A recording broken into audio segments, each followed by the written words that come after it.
Assalamualaikum warahmatullahi wabarakatuh. Selamat pagi, Shalom, Om Swastiastu, dan salam sejahtera untuk kita semua. Kami mahasiswa Politeknik Negeri Kupang, jurusan Teknik Elektro, program studi D3 Teknik Listrik, kelas 3A. Kami dari kelompok 4 akan mempresentasikan hasil kerja kelompok kami yang berjudul Saluran Udara Tegangan Rendah atau biasa disebut SUTR. Sebelum itu, saya akan memperkenalkan nama saya serta anggota kelompok saya. Perkenalkan, nama saya Anissa Larasati. Saya di sini sebagai ketua, moderator sekaligus pembawa materi. Selanjutnya ada IGD Arya Dewijaya sebagai wakil ketua dan pembawa materi 2. Selanjutnya ada Ariel Wirta sebagai anggota dan pemateri 3. Selanjutnya ada Elsa Adipapa sebagai anggota dan pemateri 4. Dan yang terakhir ada Januarius Enrico Jegaut sebagai anggota dan pemateri 5. Pengertian saluran udara tegangan rendah. Saluran udara tegangan rendah atau biasa yang disingkat dengan SUTR adalah bagian hilir dari sistem tenaga listrik pada tegangan distribusi di bawah 1000 volt yang langsung memasok kebutuhan listrik tegangan rendah ke konsumen. Di Indonesia, tegangan operasi transmisi SUTR saat ini adalah 220 atau 380 volt. Selanjutnya yaitu radius operasi jaringan tegangan rendah. Radius operasi jaringan distribusi tegangan rendah dibatasi oleh susut tegangan yang diisyaratkan, luas penghantar jaringan, distribusi pelanggan sepanjang jalur jaringan distribusi, sifat daerah pelayanan, desa, kota, dan lain-lain. Susut tegangan yang diizinkan adalah 5% dan 10% dengan radius pelayanan berkisar 350 meter. Saat ini, transmisi SUTR pada umumnya menggunakan penghantar Low Voltage Twisted Cable atau LVTC. Kabel LVTC biasa diaplikasikan untuk saluran penghantar tegangan rendah. Kabel jenis ini biasa kita temui di depan rumah kita berwarna hitam yang terbentang antara tiang ke tiang. Fungsi jaringan tegangan rendah. Jaringan tegangan rendah berfungsi untuk menyalurkan tenaga listrik dari gardu distribusi ke konsumen.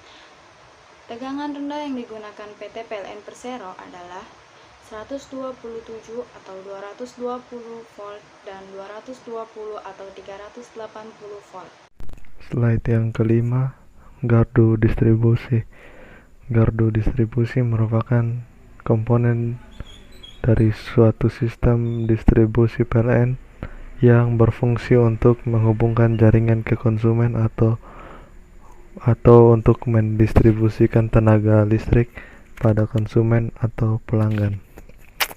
Pengertian gardu distribusi adalah sebuah bangunan gardu listrik yang terdiri dari instalasi perlengkapan hubung bagi tegangan menengah atau PHBTM, trafo distribusi, dan perlengkapan hubung bagi tegangan rendah PHBTR untuk memasok kebutuhan listrik dari pelanggan baik tegangan menengah 20 kV maupun tegangan rendah 220 380 volt tegangan rendah TR.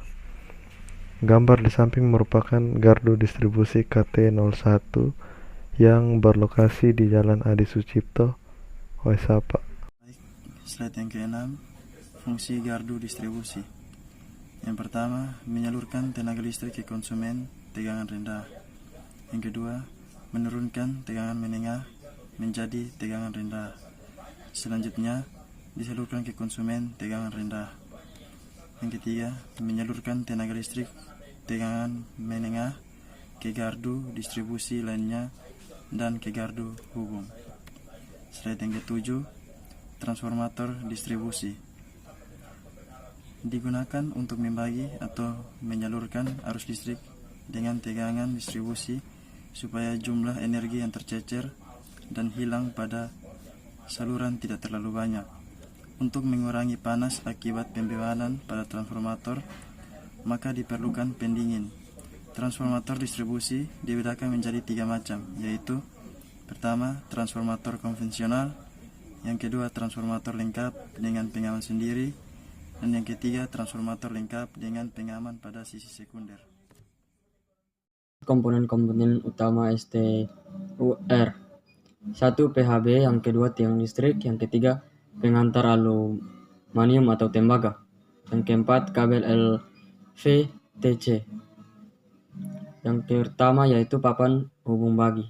Papan hubung bagi berfungsi sebagai tempat pembagi dan penyalur daya listrik ke konsumen. PHB merupakan tempat percabangan dari sirkuit yang ada pada sebuah instalasi listrik yang dilengkapi dengan proteksi arus dan indikator lampu serta indikator pengukuran. Selebihnya dapat dilihat pada gambar di bawah. Yang kedua, tiang listrik. Tiang listrik besi berfungsi sebagai penyalur konduktor untuk tegangan menengah 20 kV dan tegangan rendah 220 volt atau 380 volt.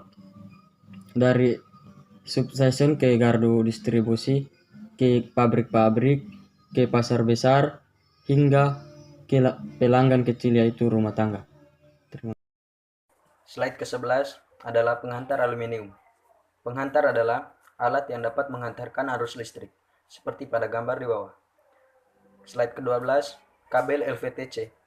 Kabel LVTC adalah kabel yang dapat diaplikasikan untuk saluran udara tegangan rendah. Kabel jenis ini bisa kita temui di depan rumah kita, kabel berwarna hitam yang terbentang antar tiang ke tiang. Sekian dan terima kasih.